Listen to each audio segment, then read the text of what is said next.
Hi friends, in the last session we are looking at Fraunhofer single slit diffraction experiment. We tried to understand expression for the resultant amplitude through vector addition method and thereupon computed the value of intensity, and then we looked at principal maximum condition. Having understood how to obtain principal maximum, we also looked at where to get minimum intensities at various positions. So minimum intensity positions have been understood, and then we looked at secondary maxima conditions. So between the minima, we are getting secondary maxima. So we also obtained secondary maxima position conditions also, wherein the ultimate equation we got is alpha equal to tan alpha. Now we have to graphically denote or plot the curve satisfying the condition alpha is equal to tan alpha.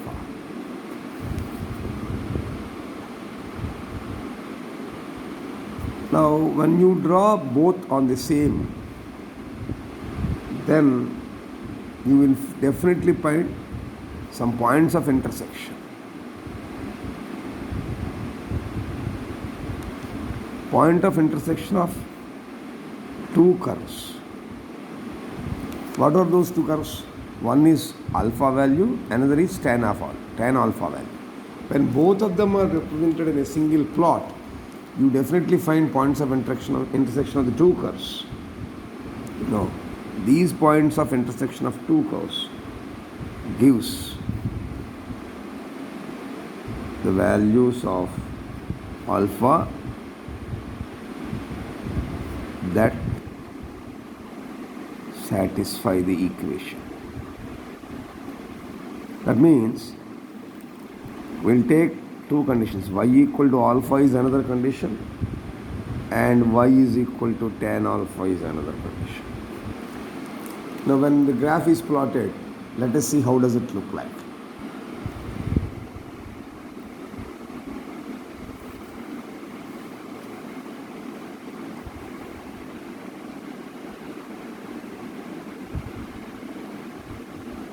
This is the origin.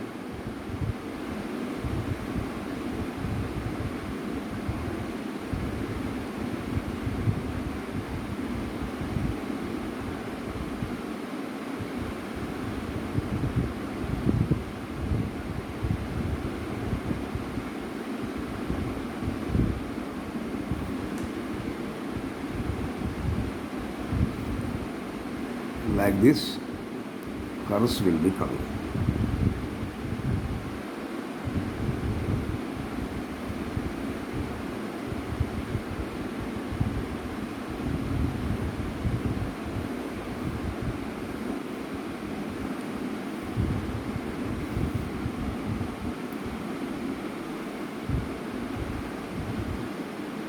The line passing through the origin, this line, this is y equal to alpha.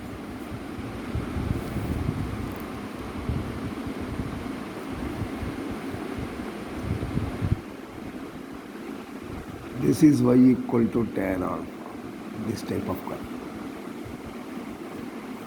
Now we calculated the values. Now this is pi by 2. This is 3 pi by 2. On this side it is minus pi by 2. Similarly this is minus 3 pi by 2, minus 5 pi by 2. Left side all minus values, because we are getting plus or minus n pi by 2. So this side you have pi by 2, 3 pi by 2, 5 pi by 2, etc. intersection points. This side you will have minus pi by 2, minus 3 pi by 2, minus 5 pi by 2, like that you will get. So therefore from this you can say points of intersection are alpha is equal to, starting from here, 0 plus or minus pi by 2 plus or minus 3 pi by 2 plus or minus 5 pi by 2, etc. So this is the important thing you have to observe. And we have given an expression earlier. The maximum intensity we got as I is equal to R square, square of the amplitude. That is what we found yesterday in the last session as A square into sin alpha by alpha whole square.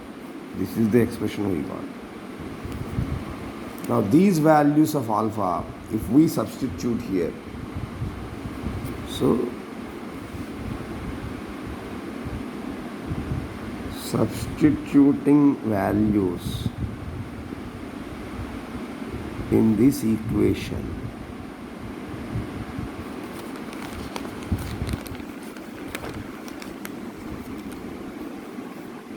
interestingly, if alpha equal to 0, it implies I naught or IO. Because alpha 0 we are substituting. So you will get A square by putting the values here. Alpha equal to 0 values. Then this gives principal maxima. This value gives you the principal maxima. Suppose if I put alpha value to be 3 pi by 2, then the value you will get is I1 is equal to A square into sine 3 pi by 2 by 3 pi by 2 whole square. Now this, if you simplify,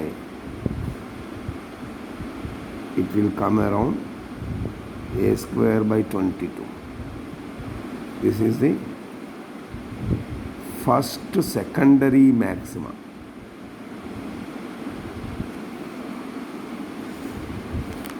Similarly,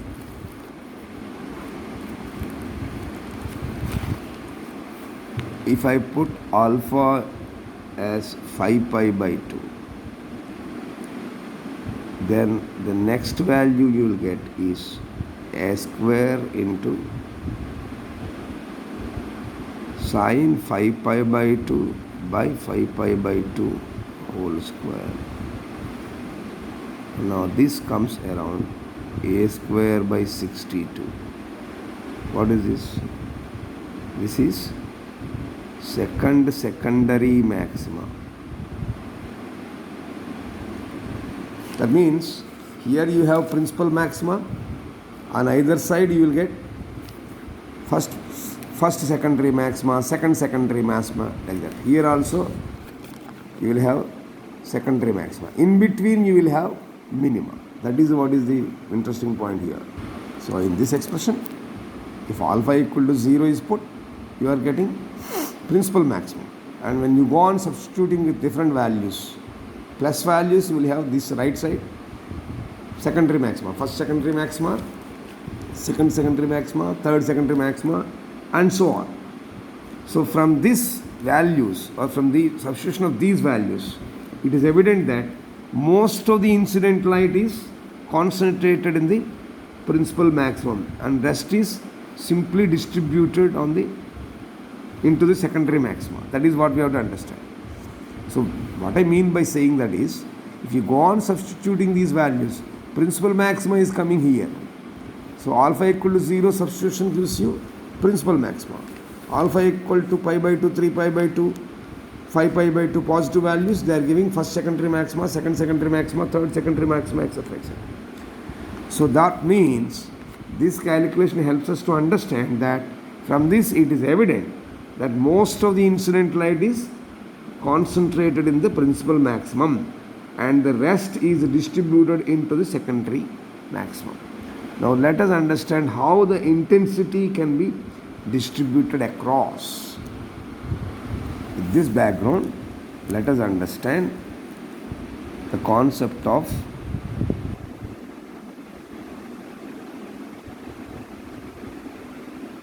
intensity distribution. Okay. That means graphically, if you see, at alpha equal to 0, you are getting principal maxima.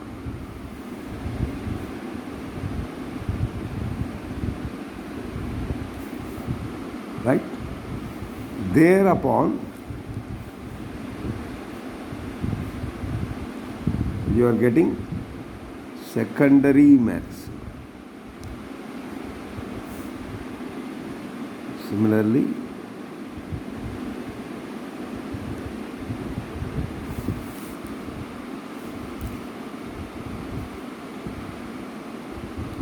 that means this is the intensity you are representing.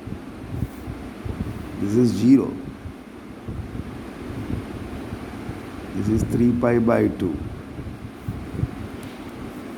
This is 5 pi by 2. This is 7 pi by 2. Similarly, on the other side, this is minus 3 pi by 2. This is minus 5 pi by 2. This is minus 7 pi by 2. If it is 3 pi by 2, means this becomes minus pi, this becomes pi. Got the value or not? So you will have a peak and you will have secondary maxima with decreasing intensity. And in between you have minima. Got the point? So the variation of intensity with respect to alpha. So this is alpha. On this axis we have taken intensity. So this particular diagram shows variation of intensity with respect to alpha. So the diffraction pattern you are getting consisting of what? Intensity is concentrated here at the central point. Therefore, the diffraction pattern consisting of a central principal maximum at alpha equal to 0. So there are secondary maxima of decreasing intensity on either side of the positions at alpha equal to plus or minus 3 by 2, plus or minus 5 by 2, etc. Between secondary maxima, you are getting minima. So, principal maxima, you are getting at alpha equal to 0. Secondary maxima of decreasing intensity, you are getting alpha is equal to plus or minus 3 pi by 2, plus or minus 5 pi by 2, etc. So between secondary maxima,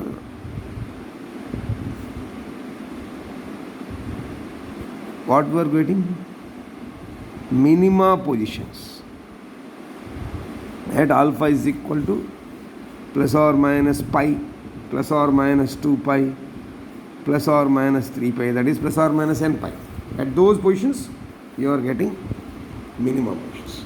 So this is the diffraction pattern of Fraunhofer single slit experiment. So from this diagram, you can understand that. So I will just, for your convenience, I will just show you this particular part once again. At alpha is equal to 0, you will have a principal maximum. At alpha is equal to plus or minus 3 pi by 2, plus or minus 5 pi by 2, you will have secondary maxima on either side with decreasing intensity.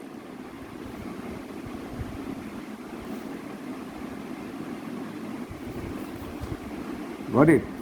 So between these secondary maxima at alpha is equal to plus or minus n pi, that is plus pi, plus 2 pi, plus 3 pi. They are what? Plus pi. This is minus plus pi. This is plus 2 pi. This is minus plus pi.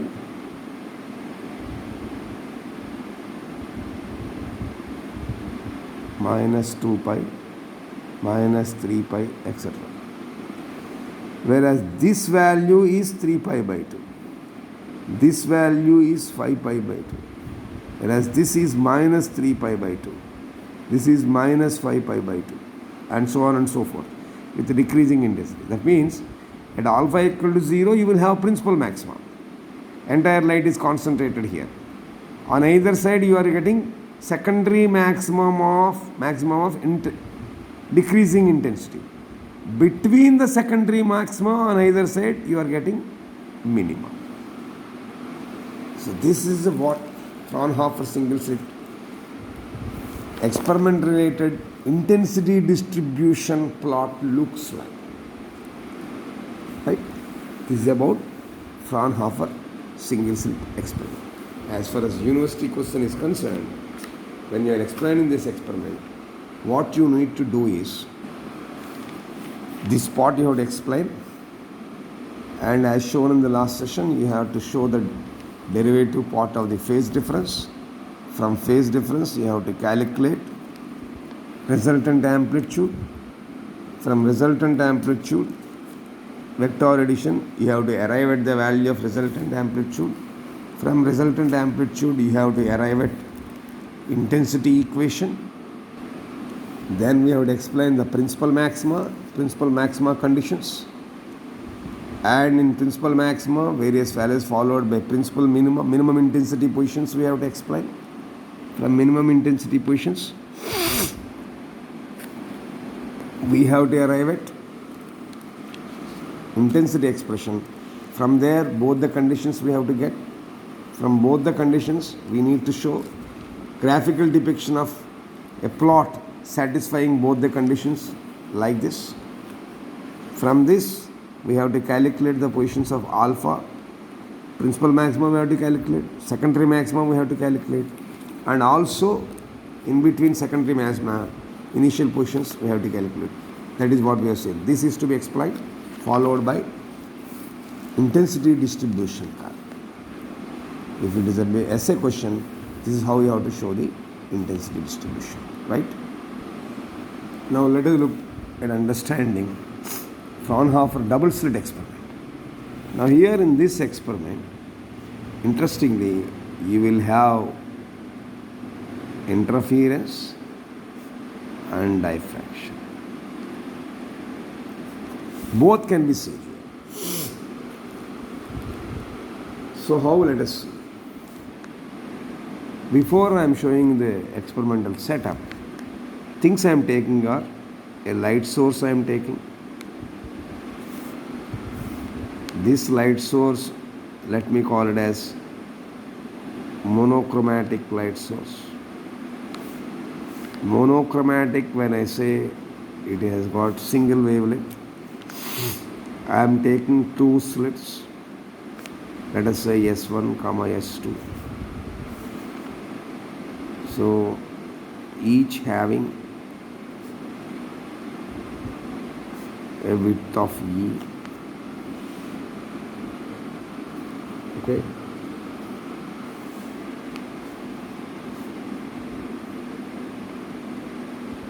Distance of separation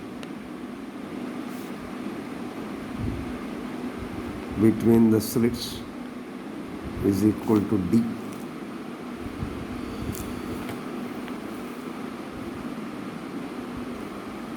Now we need lens or lenses depending on the requirement of focusing.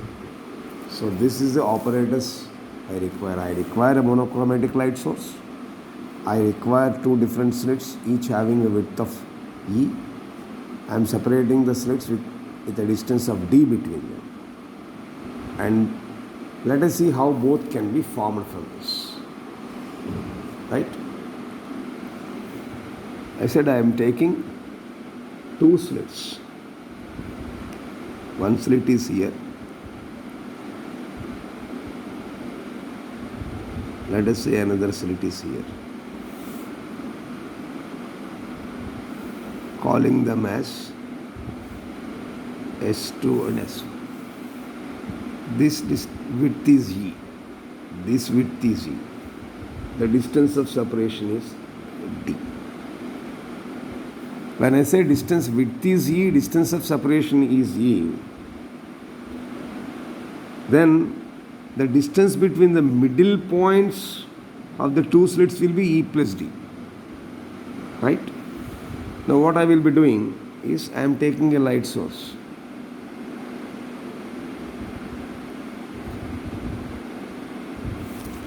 Okay. Now light source is coming like this. Light is coming like this. Now I am keeping a lens here.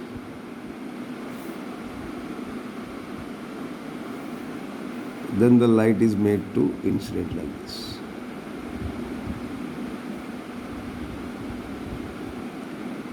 Now this is E plus D.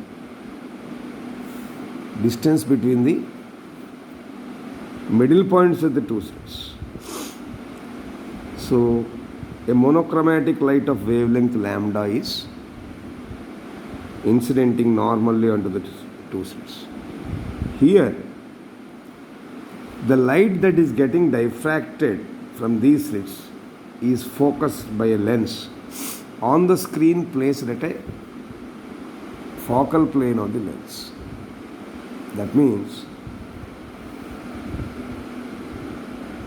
I am keeping a screen here.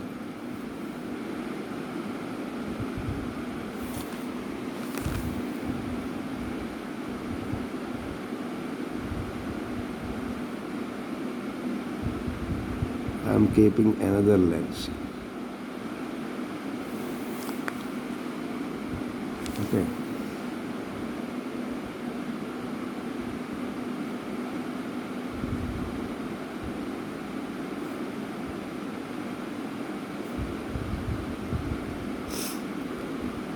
This is P0 or P0. And the light that is getting refracted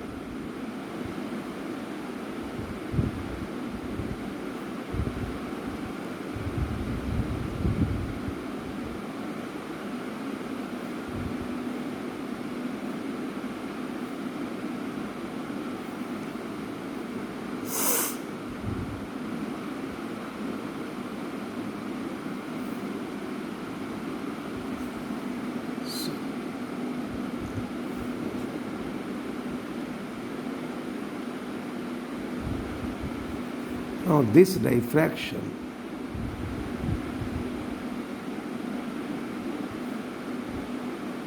at two slits is a combination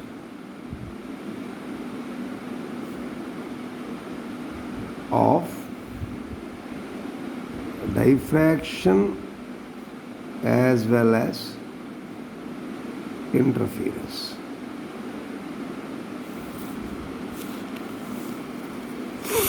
What does it mean? How both can happen? Carefully listen. Two slits are, I am again recapping. Two slits are taken, each having a width E, separated by a distance D. Therefore, if you calculate the distance between the middle points of these two slits, it comes to around E plus D. So a monochromatic light source is focused onto these slits. The light rays get diffracted here at the edges. These diffracted rays superimpose. So there is an interference of diffraction pattern. That is very interesting here. That's why I wrote here combination of diffraction here. That means what is happening is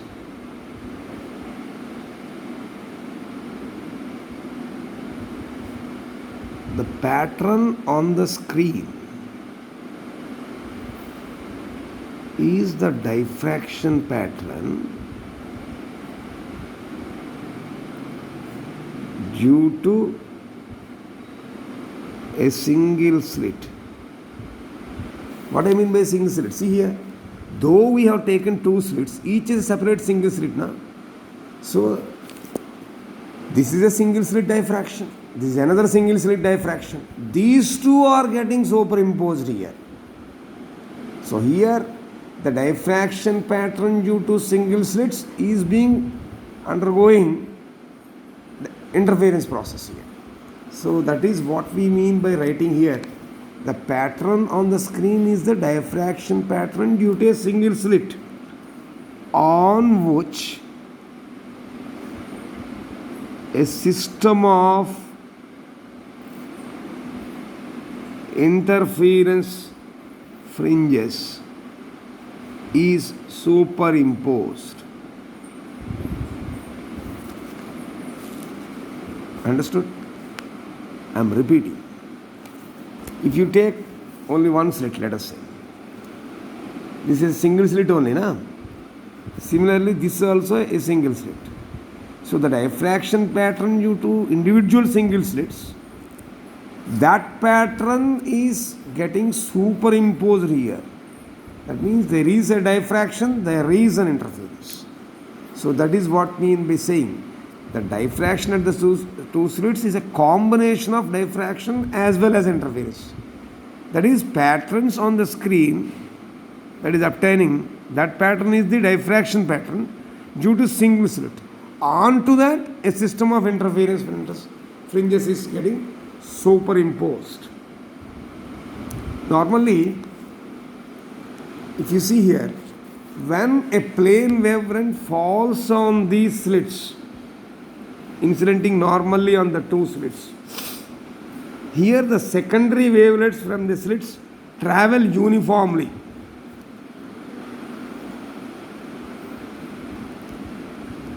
In all directions. So the wavelets traveling in the direction of the incident light come to focus at P0, whereas the wavelets traveling at an angle in the direction with making an angle theta, they are coming to focus at P1. Listen carefully. When a plane wavefront is incidenting normally onto the two slits, at these slits, the secondary wavelets from these slits travel uniformly in all directions. And among them, in the graph or in the picture, we are showing two different rays. The wavelets traveling in the direction of the incident light made to focus or they come to focus at P0, whereas the other wavelets traveling in the direction making an angle theta, they come to focus at P1. Understood that? So if you have understood this diffraction pattern, we shall focus on arriving at the derivative part of this. So hope you have understood the diagrammatic approach of Fraunhofer double slit experiment, where we will try to understand the concept of diffraction as well as interference together, right?